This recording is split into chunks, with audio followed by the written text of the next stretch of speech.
If our listeners, you were to leave them with one piece of advice about starting the succession planning process, what would you leave with them? Sit down at your desk or at your tablet, get out your pencil, and just identify who. Who's it going to be?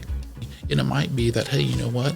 This is going to give me a better lens through to who to interview and hire as I think about raising up an owner through a new person that I bring onto my team. So spend the time to think through what the end of that business looks like for you, not the end of the business itself. If your goal is to have that business that you spent so much time, so much energy, if you want to see it continue on, then take the time now to figure out who's going to step into that role of pilot and continue on whenever you're done with it. You're listening to the Isn't That Rich podcast, and we're your hosts, Jill Franks and Ashley McVicker.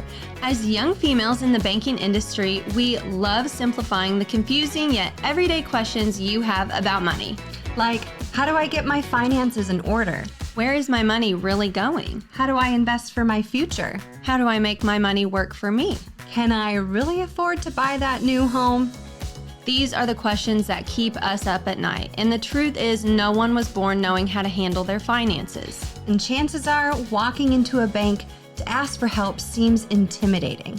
Whether you're a single person in your early 20s saving for your first home, or you're an empty nester wondering what to do with that extra spending cash, this is the podcast for you. One of the most important things that we do at Farmers State Bank for our business customers is really build a relationship with them and find out all the things that they need in their business, find out all the things that they need to be successful. And one of the things after interviewing a lot of our customers is we hear that they don't have a plan in place for who's going to take over their business should something happen to them. So today we are excited to bring our guest on, who is an expert in succession planning. Adam Lawler is the founder of Lawler Brown Law Firm. He is a 2004 graduate of St. Louis University School of Law. Adam worked for a local firm until founding Lawler Brown in 2009. Adam's practice areas focus in personal injury, business, real estate, probate, trust, estate administration, and general litigation. And we are so excited to have him on today. So welcome, Adam, Thank you. to the Isn't That Rich podcast. Appreciate you guys having me. Happy to be here. Yeah. So we're talking about estate planning. And like I mentioned in our intro, a lot of our customers come to us with questions about, or just concerns about succession planning. They don't have a plan in place. So I would love for you just to kind of start off by telling us what the heck is succession planning. Yeah, great question. Succession planning, put simply, is where a business owner puts together a strategy for the transfer of the ownership of that business at life's next step, whether, to be frank, disability or death. Yeah, and you know, you never really think about succession planning until it's almost too late. And people have different ideas of what succession planning is, because I think about it for myself as director of marketing at Farmers State Bank. I'm always trying to train somebody up underneath me to take over the responsibilities that I have at the bank should, you know, I move on or do something else. So is succession planning really just for people, as, you know, like for my instance, like moving on from one position to the next, or what, when do people start thinking about it? Yeah, so I think, great question. Succession planning is for every business. And like you identified, Jill, your role in the business, that is part of the overall picture of succession planning. When a potential client comes to us, it's an area that we feel the need to kind of prod and push and ask to say, hey, what if? Let's not get into a situation where it's a buy-sell. Somebody's coming to buy the business. That's a different conversation. Succession planning should be in place regardless of whether you intend to sell your business at some point in the future. One of the items you talked about was having those great policies and procedures. That's a great component of succession planning. We try to put those in place in our own business in the event you lose an employee for whatever reason. Yeah. So you've identified on a facet, as we sit down and talk with our clients, we go through a huge checklist of items asking just that. We really kind of start and say, what's your mission statement? What is your business about? What are your goals? And then we move into those other really due diligence items to figure out, what does that succession plan look like? Most important thing really is who is that key leader that you have identified to step into that role, to lead the company. Every other team member is absolutely important in making sure that you have the policies and procedures in checklist in place for their specific jobs. But we always try to focus on who's it going to be. Yeah. And so, this is something that I've heard a lot too is, I've raised my children. I have a plan for them to step into this next stage of my life and take over this business. All of a sudden they go away to college, or they, you identified that person, and then somebody throws a wrench in it. Like the kids don't want to take over mom and dad's business, or, the owner can never really feel as though they can step away. And so I would love to hear some, what can people plan for? Is it just the one person that you identified, and how does it work with picking that one person, and what happens when they don't want to take over? Yeah. So really there, Jill, is we get into two items. Whenever we're looking at succession plans, we look at, is this a family succession plan or a non-family? Jumping into the family arena, so many more wrinkles.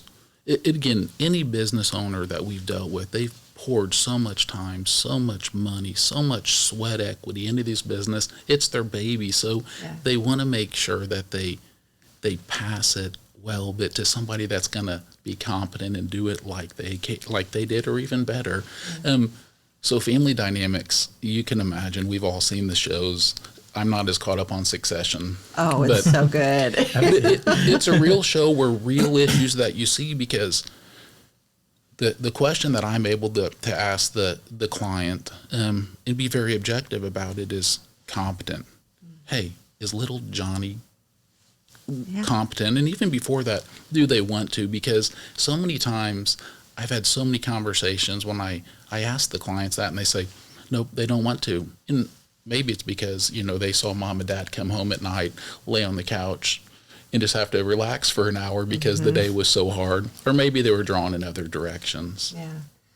I know. I always find it funny to hear about, the parents, they really want them to take it on, and then the kids don't want to. And then later on, though, as they're settling estate, the kids come back and want a piece of it. So there's a lot of back and forth with that too. And I would love to talk about different roles in what they can still be a part of when it comes to family dynamic, if they do have interest later on, and how you set things up that way. Absolutely. So looking at the family member situation where mom or dad, as the owner, kids are involved. Family members, or kids in this case, can be involved in a number of ways in the business. They can be the employees, they can also be in leader management, or they can have no active role. As we were looking at succession planning, we're obviously looking at estate planning as well. So let's assume Jared's he doesn't want to work for the business. He wants to go do his own thing. Yeah. In that situation, as we're looking at the estate plan as a whole, we look at value of business, and we can do a cash gift. That's an idea. And say, hey, he can be taken care of because he has no interest, or he doesn't communicate well with his sister about the business. He can be treated fairly or equitably as possible. Another option would be, sometimes we get with the clients, and as part of the succession planning, we decide to develop different forms of stock. We might have non-voting stock and voting stock. He could still be a part of the business through having non-voting stock and still be entitled to distributions and other money out of the business without having a say at the table. Really, the sort of meetings that we have with clients in succession planning, it's many times that we will meet 6 to 8 times just to really start to dive in just to the extensive amount of details, because we want to make sure that, one, we fully understand the goals, because goals change, not just from meeting to meeting, but from year to year. And then once we understand the goals, we want to make sure that we implement a plan that makes sense. And then what we always do and remind is look at it every year. People leave, family members change for whatever reasons, because sometimes there's a son-in-law that's actively involved, and then son-in-law decides he doesn't like daughter anymore, and he's no longer part of the picture. So yeah, I like that you said look at it from year to year. Yeah. Because you don't think to do that. You think you have your succession plan set. You set it and forget it, and then when years go on, things do change, and then coming back to it. Yeah. Yeah, and that leads to, so whenever, many times we're meeting with we love to get the business people right at the very beginning. They come to us, they have a great idea, or they're buying a business. If we get involved from the start, we can really help through, whenever we prepare the operating agreement, to start to plan for that future, to start to plant the seeds about partners, because an aspect of succession planning is, okay, who are the owners in the business? We have two owners in the business. We can plan for those two rather, I don't want to say easily, but there's many different tools to use. We can have cross-purchase items between those two owners, whereas, Jill dies, you have the opportunity to buy her interest out at a set value. You could either set it in advance, you can have a valuation done, Jill becomes disabled. You can have a different plan in place, or she runs off the rails. You can have another plan in place. So we love being able to start those conversations early and tell people the plan for the end, whether it's a partnership or a partnership that's part of a greater business plan. That's so interesting, because I know there are a lot of customers that come to us, and say, somebody wants out of the business, and then there's two partners left, and dealing with the residual. How do they figure that out? And management changes, and so it's so interesting, the dynamics of these businesses. And I love that you mentioned the operating agreement, setting it up. You can set it up from the start, and so I guess. Is that really where people start when it comes to succession planning in their business? Is it the operating agreement, or how do people get started in this process? Absolutely. So many people come to us that have had a business in place for years. So they, for example, would already have an operating or bylaws in place, but we'll just use an operating agreement. Normally we use that to refer to an LLC, and bylaws for a corporation, but we'll look at the operating agreement to see what is in place in regards to restrictions, because sometimes there's restrictions on the transfer of shares or ownership. We want to know where the business currently sits in that regard, because most of the time we can amend and change that. But again, somebody coming to us with a fresh business, a new business, we will start really kind of giving them examples and opportunities to craft items thinking about that future event. Yeah. I know we own Crown Brew Coffee together, and it's just interesting to see, throughout the years, it's almost like, man, I didn't think about this stuff when we were starting our business. Yeah. And now it's coming, things change, and, Jared and I are working here at the bank too, and things change. And so how do we keep that relevant by going back and setting that up? It's so interesting. Yeah. And you absolutely can. And that's, you have partners that have a great relationship and are willing to renegotiate or do that after the fact. That's fine. It doesn't always work that way. So we always encourage people that at the beginning, plan for the exit, because he might have agreed to do business with you, but if you die and you guys don't have a plan in place and all of a sudden your interest passes to your estate, he might say, I don't want to do business with your family. Yeah. My relationship was with you. So having those abilities to claw back or buy back that interest is important, and making sure that your estate gets compensated for the value of it. Right. That's so good. And on your other item, as far as, not realizing what you're getting into, most people wouldn't get into business, Yeah. I went out for, formed my own law firm in 2009, and I was like, some silly bank was willing to loan me money to do it, SBA backed loan. Yeah. I pledged everything I knew. I think I pledged life insurance, everything that I had. But just all the decisions over the course, now it's been many years, 14 years, but yeah, it's one of those items that's overwhelming at first, but hey, having a great partner, and that's where I've been lucky in my business to have, two other good partners to bounce ideas and share that burden has been a real blessing. Absolutely. Absolutely. So a question that I have is what steps can I take to protect my team and employees during the succession? Absolutely. So having that key leadership team in place to ensure that the business goes on, because that business continuity is going to protect the team. Because what you don't want to see, and what we see all too often in our probates, are businesses that did not have any succession planning in place. Individual dies, those doors get shut down. Man, those clients, those customers, those patients, they're gone. They need help, and if they don't have somebody there to help them, they're going to have to find another source. So having the leadership identified, having the plan in place so that that business continuity can continue. That business can continue to operate if you're gone through death, disability, or otherwise. When you have that in place, the next most important thing that I see is communication. Everybody preaches it, but communicating with your key team, your management team, and ultimately your entire team on that plan. Because what I've learned over the years is my team doesn't like surprises, or sometimes I get so involved in the business, I, decided to hire and bring on a new paralegal, but all of a sudden somebody shows up on Monday morning, I forgot to announce it to the rest of the team. People do not like uncertainty. So communication, identify who it's going to be, put the plan in place for that individual or group to step into your role as owner, and then communicate what your plan is going to be. I like that. So you think it's best to be very open about succession plan and what, with your team. I do. Again, once it's formed, and it takes a long time to get to that, because you think about the people, that gather around the table to help in that, because normally it's myself and maybe another attorney in the office with the business owner, a meeting or two with him or her, and then it's like maybe some of their key managers come over, and then I always say we get the most important person in the room, and that's the accountant. Yeah, it is. They are the ones that I want their blessing on every document, every deal, to make sure that we're going to have the best tax situation for whatever that transition looks like.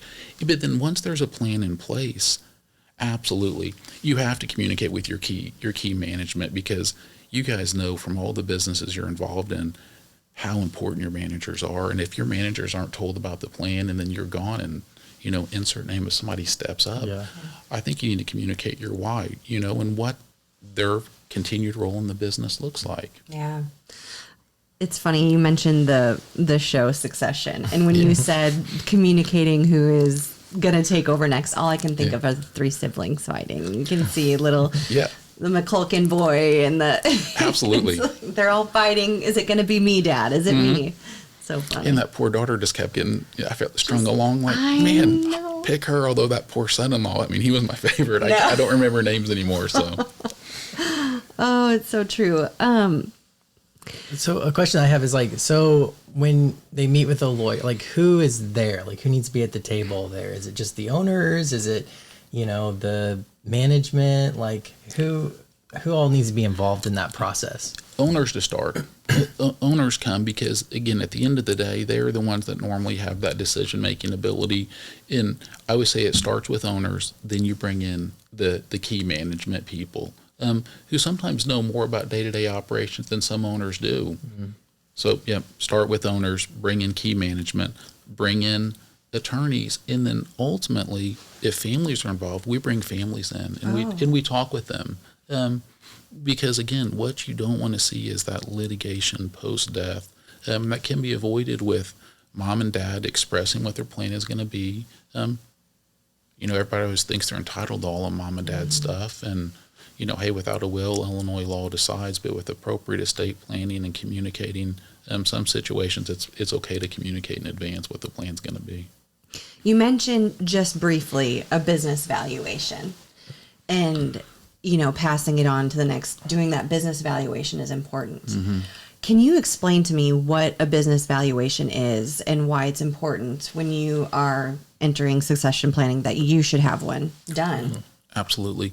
So a business valuation is, quite simply when you hire a group of expert level individuals, many times they're certified in business valuations, to come in and put together a value on your business. Why is it important? A good early example is whenever we have two partners involved, and if you guys agree that as part of your buy, sell, or cross-purchase items, that if something happens to you, Jared, that you're going to identify how are we going to value your interest in it. That business valuation, if it is done and then updated regularly, can provide a real clear method of buying out another partner. It can also, at the time of transition, provide a valuation for offering the non-business asset to a family member that's not going to be involved.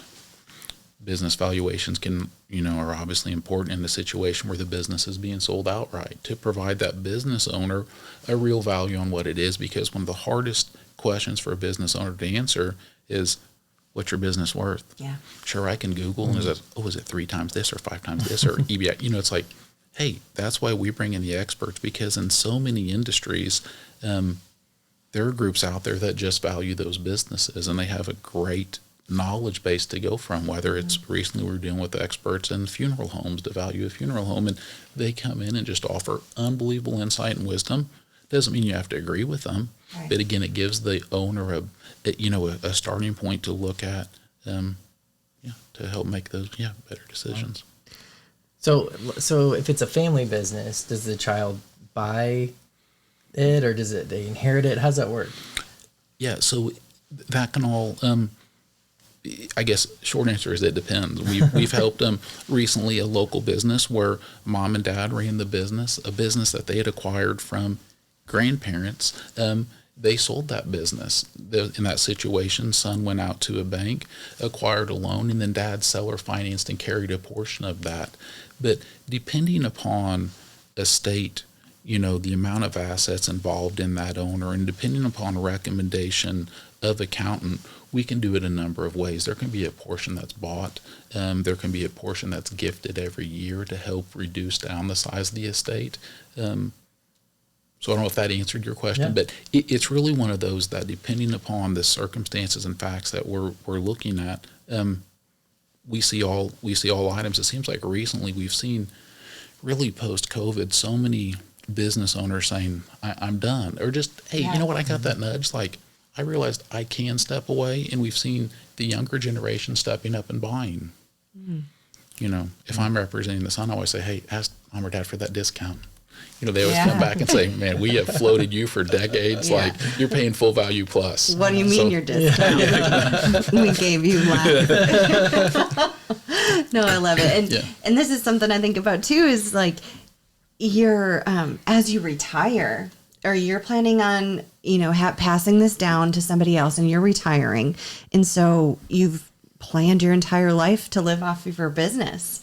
And whether your business is going to continue providing for yourself, is there a way you can set that up to, as you retire, still draw income from that business too, and be able to live life after retirement, I guess? Absolutely. There's a number of ways. The one I mentioned earlier, mom and dad did not maintain any ownership. They trusted, based upon their years of training son in the business, that he was going to continue to operate it well and make those monthly payments. That's one. I always say, hey, are you going to be willing to sue him and to collect that? Oh, wow. Another way is for the ownership to reduce down, and maybe, as we talked earlier about having that stock bifurcated into some voting and non-voting, mom and dad as the owners might say, hey, we're going to step out of the day-to-day management. We're going to maintain some non-voting stock. That business has to still be profitable for those distributions to come. Right. But that is another way for it to happen. We always love for our clients to be an outright sale, to have no ties to that business anymore. It's not always the case, because many individuals buying, it's just, we see a lot of seller financing on just a component of it. We like the banks to bear the burden, give the big downstroke, but then, whether it's a 10%, 20% insert, insert a percentage. Yeah. That's so interesting that you can gradually reduce the shares too. I didn't even think about that when it comes to transfer of ownership, that you could delay the entire thing until.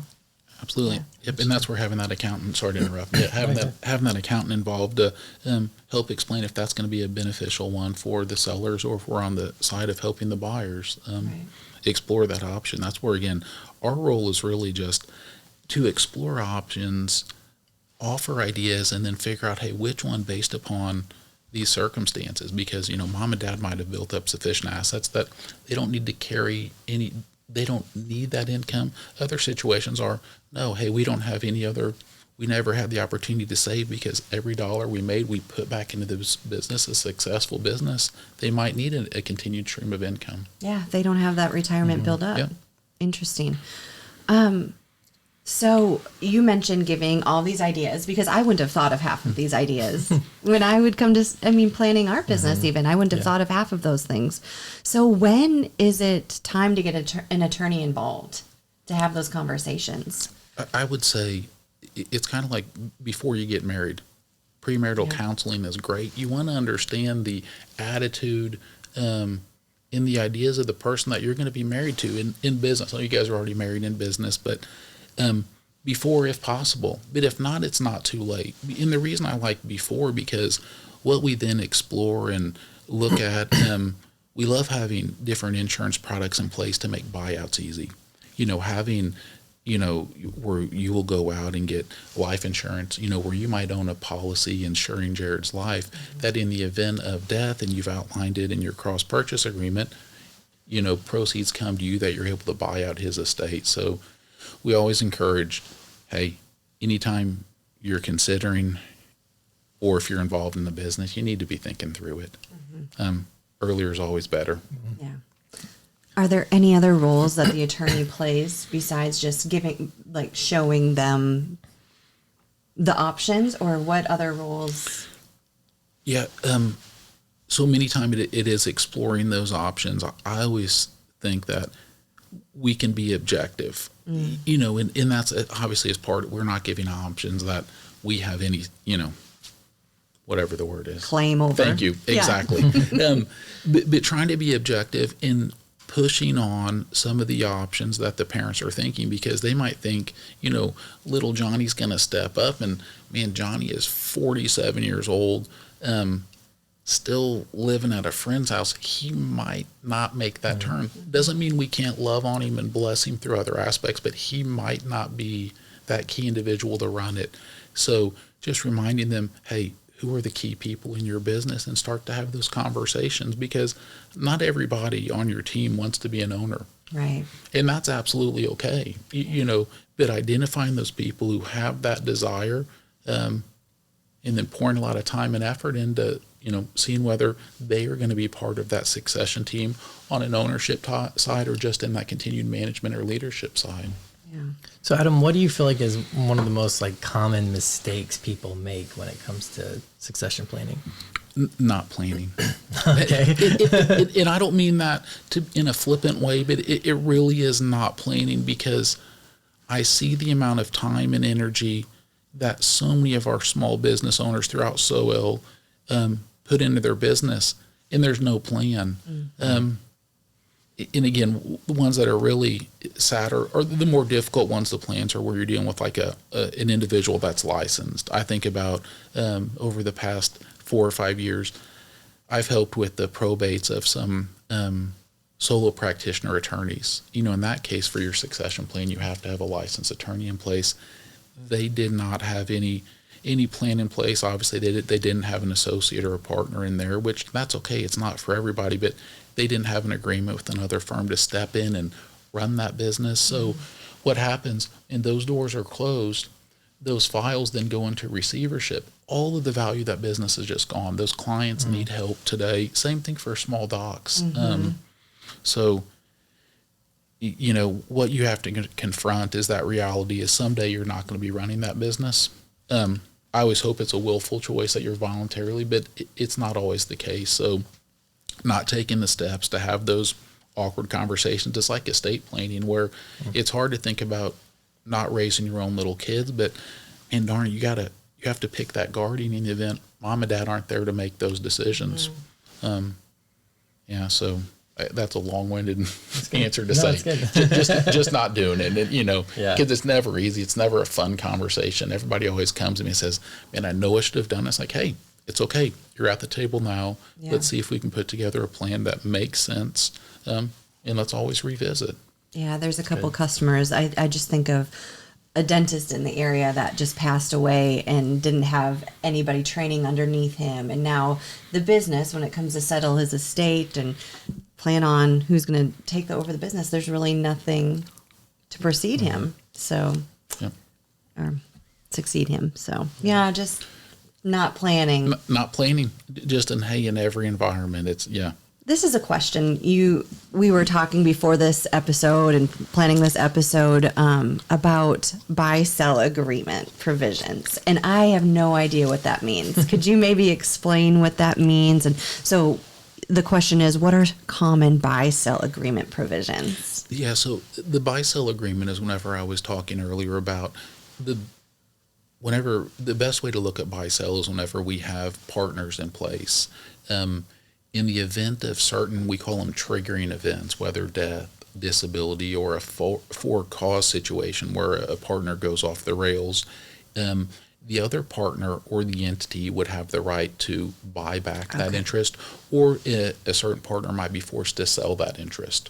So that's really what a buy sell, and again, buy sell is normally the big term that we use to cover cross purchase and all other items, but plainly put, it's an agreement in place that many times we will put into our operating agreement that identifies when items can be purchased, death or disability, how that is done, whether there's any seller financing portion, how we determine the value, is there life insurance in place. So that's an overview whenever you hear buy sell discussed. Provision. Yeah. Got it.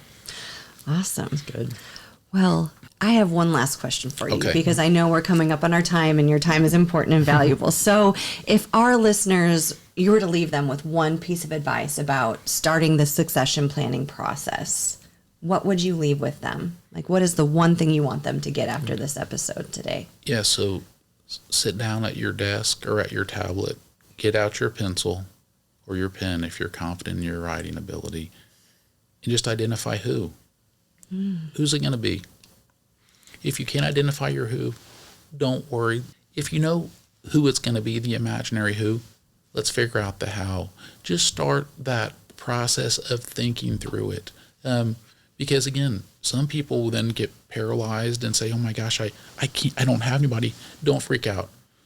There's time, and it's one of those items that I don't want it to be overwhelming, but start to think about who's it going to be. And it might be that, hey, you know what?